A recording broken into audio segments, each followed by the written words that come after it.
मित्र मैत्रिणींनो, माझे नाव सार्थक निलेश गोमाशे आहे। मी आता 9वी मध्ये शिकतो। मला नाताळ सणाविषयी माहिती सांगायची आहे। क्रिसमस किंवा नाताळ हा सण दरवर्षी 25 डिसेंबरला साजरा केला जातो। याच दिवशी येशू ख्रिस्ताचा जन्म झाला होता। क्रिसमस हा ख्रिस्ती धर्माचा प्रमुख सण आहे, पण आजकाल ख्रिस्ती धर्मासोबतच भारतात हिंदू व अन्य धर्माचे लोक देखील या सणाला साजरा करतात। भारतात क्रिसमस सणाचे महत्त्व वाढत आहे। येशू ख्रिस्त उच्च नीच व भेदभाव मानत नसत। त्यांनी जगभरातील लोकांना प्रेम आणि एकतेने राहण्याचा संदेश दिला। क्रिसमस सणाच्या 5 दिवसानंतर नवीन वर्ष सुरू होते। यामुळे जगभरात डिसेंबर महिन्याच्या शेवटचे 10 दिवस उत्साह आणि आनंदाने भरलेले असतात। क्रिसमस ख्रिस्ती धर्मीयांचा सर्वात मोठा सण आहे, ज्याला थंडीच्या दिवसात साजरे केले जाते। या दिवशी सर्व सरकारी शाळा, कॉलेज, ऑफिस बंद राहतात।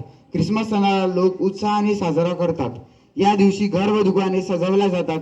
क्रिसमसच्या काही दिवस आधी लोक आपल्या घरांना वेगवेगळ्या रंगाच्या लाइटिंगने सजवतात। बाजारात क्रिसमस ट्री, केक, गिफ्ट इत्यादी वस्तू मिळायला लागतात। 25 डिसेंबर क्रिसमस डेच्या दिवशी लोक चर्चमध्ये जातात आणि कॅन्डल लावून प्रार्थना करून परमेश्वर येशू ख्रिस्तांना आठवण करतात। या दिवशी लोक आपल्या घरात क्रिसमस ट्री सजवतात आणि एक दुसऱ्याला भेट वस्तू देऊन शुभेच्छा देतात।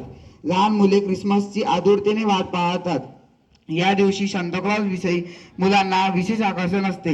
सांताक्लॉज हा लाल कपडे परिधान केलेला एक व्यक्ती असतो, जो लहान मुलांना भेट वस्तू देत असतो।